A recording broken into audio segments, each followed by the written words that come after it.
El destino le dio un viraje a mi vida en ese momento, a la altura de los 30 años, de los 1930 más o menos, ¿no? Inesperadamente. Y tuve que cambiar de planes, ¿no? Pero eso no me obligó a mí a buscar la poesía como refugio, no, de ninguna manera. ¿Quién salvará a este chiquillo menor que un grano de avena? ¿De dónde saldrá el martillo verdugo de esta cadena?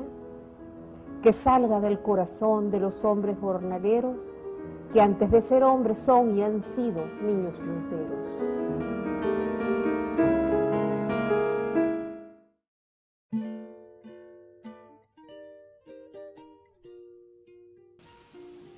Estimados todos, reciban mi saludo, mi afecto y mi solidaridad desde mi querida Venezuela. ¿Qué hay en el alma del poeta?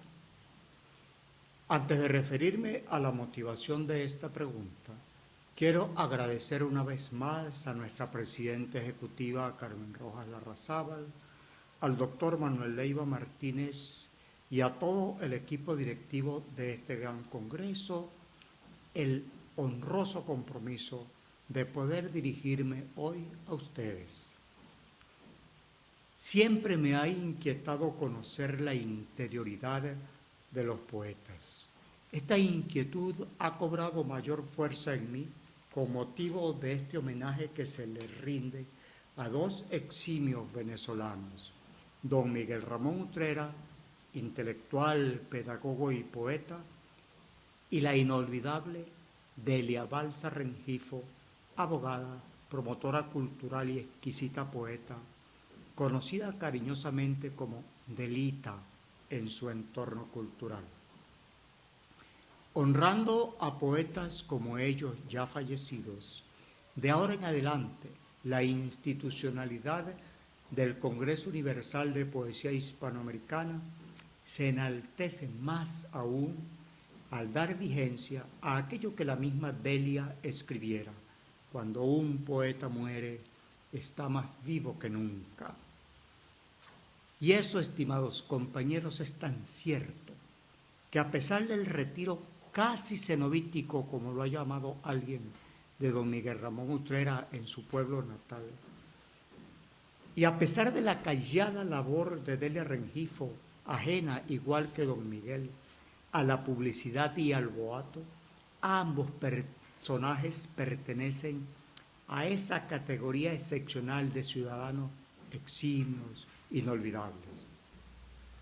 Me vienen aquí las palabras del escritor venezolano José Pulido cuando nos dice: todos los días nuestros grandes ciudadanos fallecen de nuevo cuando no los recordamos y cuando no los sentimos, pero renacen pese a cualquier indolencia nuestra, porque sus obras son en definitiva lo que se llama patria, lo que se atesora como sangre de familia y como calor de hogar. Fin de la cita. Pero estamos hoy aquí para recordar a Delita y don Miguel y hacer que sigan viviendo más que nunca.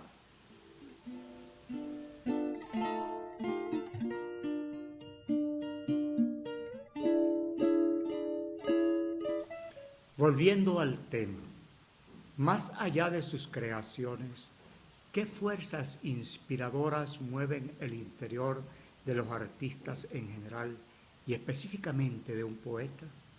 ¿Qué secretos resguardan sus corazones? ¿Qué motivaciones marcan el ritmo de su ser y su escritura? Son preguntas que en alguna medida podemos responder a través de sus obras cuando esas obras nos facilitan el camino.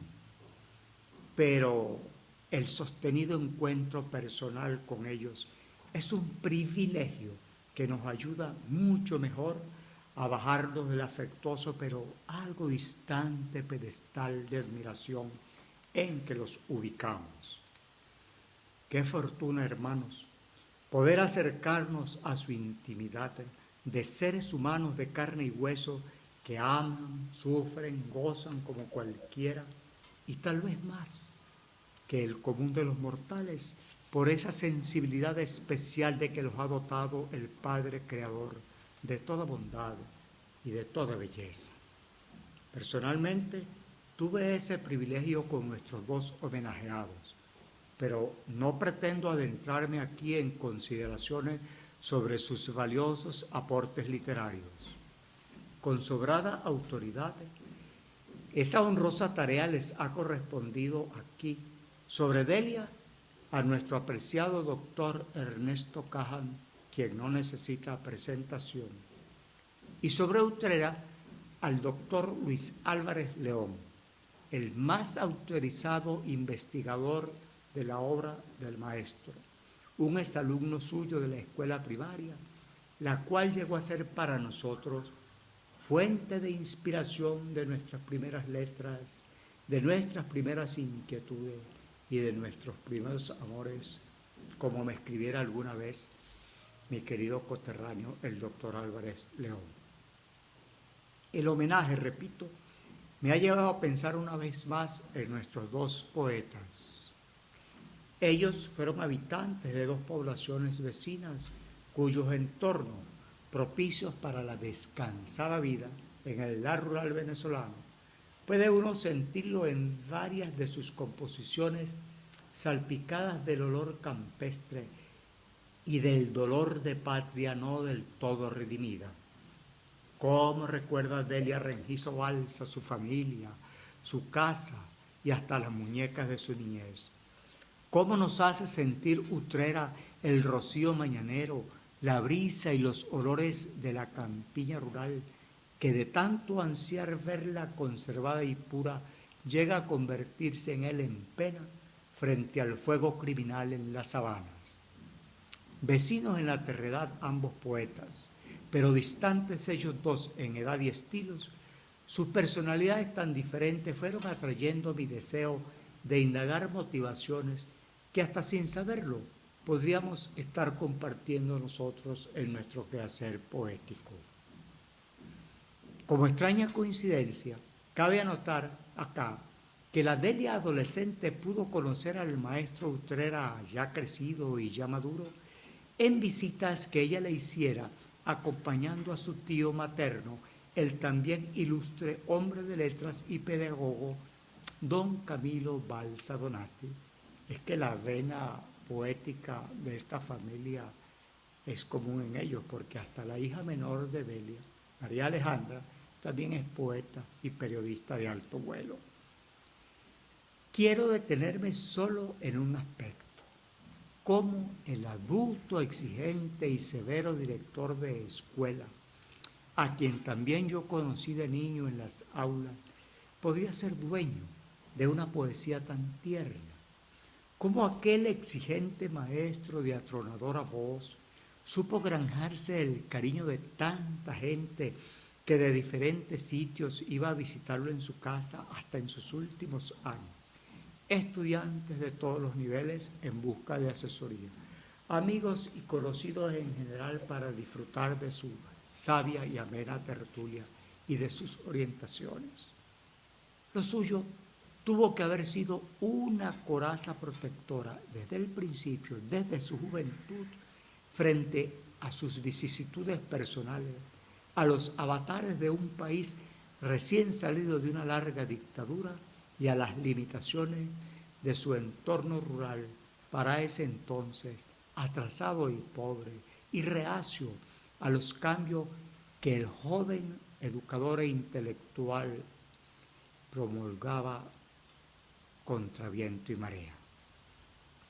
Creo que en el conversatorio nuestra querida Carmen Rojas Larrasalva podría dar testimonio de esa labor tutorial del maestro, así como del afecto que nos unió a ella y a mí a través de las redes sociales con nuestra Delia Rengifo. Sobre el visionario educador podría también hablarnos otro de sus primeros exalumnos, el profesor Parmenio Talavera Herrera. Por otra parte, como la dulce Delita, la del trato amable, la sembradora de amor por todas partes, desde la cristalina belleza de sus versos más sencillos, era capaz hasta de la denuncia social, directa, sin ambajes, como por ejemplo cuando nos enrostra su reclamo si nos hemos vuelto indiferentes ante la tragedia del niño de Kosovo. Asombran en verdad el aplomo y las decisiones de esta singular mujer, a quien no le tembló el pulso a la hora de renunciar a su ejercicio como profesional del derecho, porque estaba viendo cómo en un proceso judicial medio turbio todo iba encaminado a condenar a un inocente. De allí su total dedicación a las letras y al arte en general, hasta aquel 21 de febrero de hace 3 años y medio, cuando se fue ella a recitar poemas en el cielo. En resumen, y sin adentrarme, como dije, en las profundidades de sus legados literarios, me atrevo solamente a afirmar que ellos supieron contagiarnos su apego al terruño, el amor a la familia y a la patria, y su esperanza por un país mejor basado en valores trascendentes. Sus poemas, a todas luces o entre líneas, constituyen también un canto a las maravillas de la naturaleza, a la innata bondad del ser humano y a la necesidad de cada uno de nosotros generar en sí mismo el mundo que deseamos, tal como nos lo pide el gran Mahatma Gandhi. Al respecto, no me cabe la menor duda de que ambos poetas anhelaron siempre ese mundo diferente y nunca descansaron en el afán generador de nuevos horizontes, desde sus propias circunstancias y desde las múltiples responsabilidades que asumieron, a la par de su trascendente quehacer poético.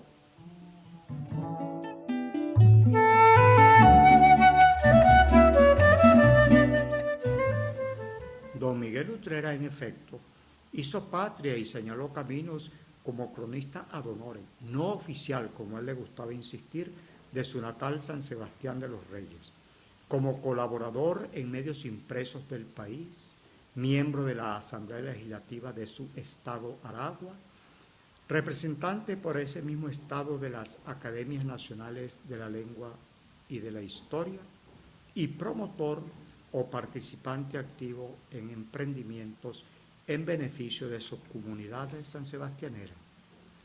En verdad, la historia de ese pueblo nuestro no podrá escribirse de ahora en adelante sin tomar en cuenta los aportes de este ilustre hijo suyo.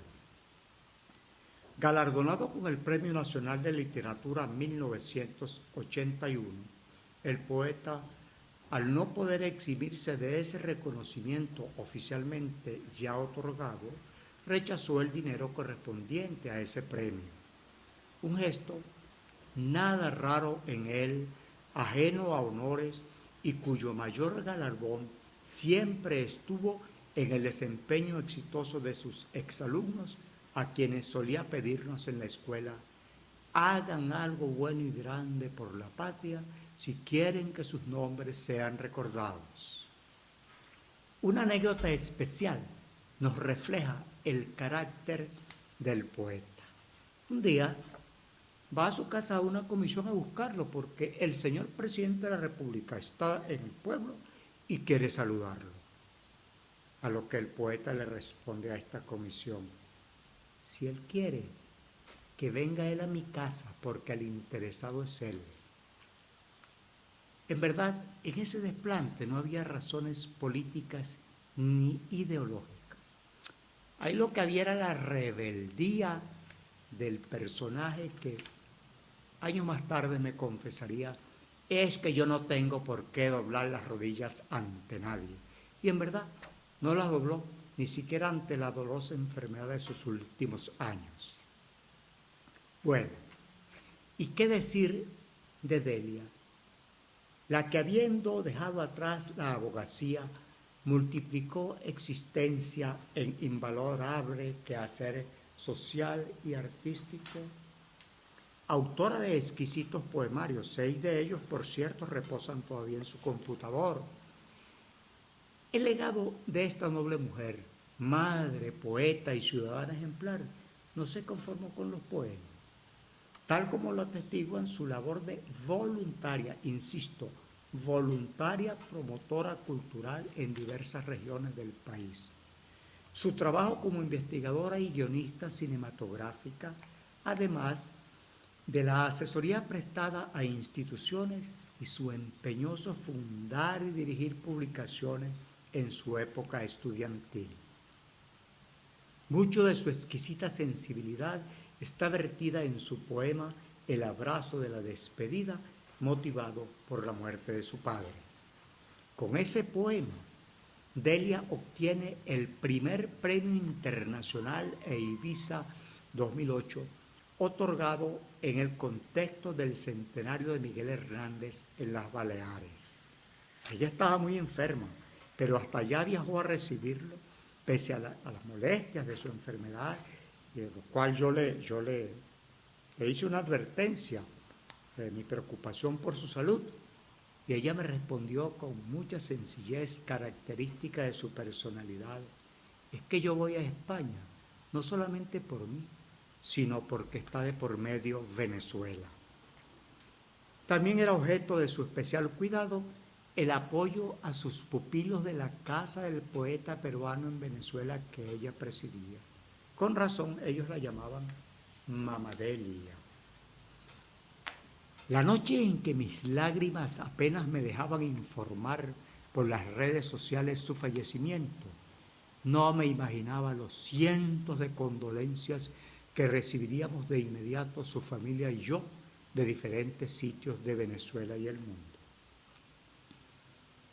A través de algunos recuerdos del ciclo terrenal de estos dos grandes, he querido compartir con ustedes, queridos amigos, algo de lo que pude percibir de la interioridad de cada uno de ellos.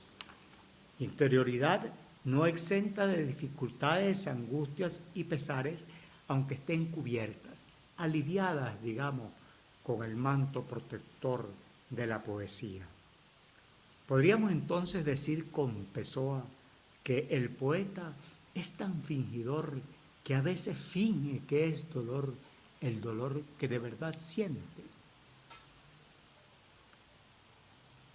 ¿Qué hay, pues, en el alma profunda de un poeta?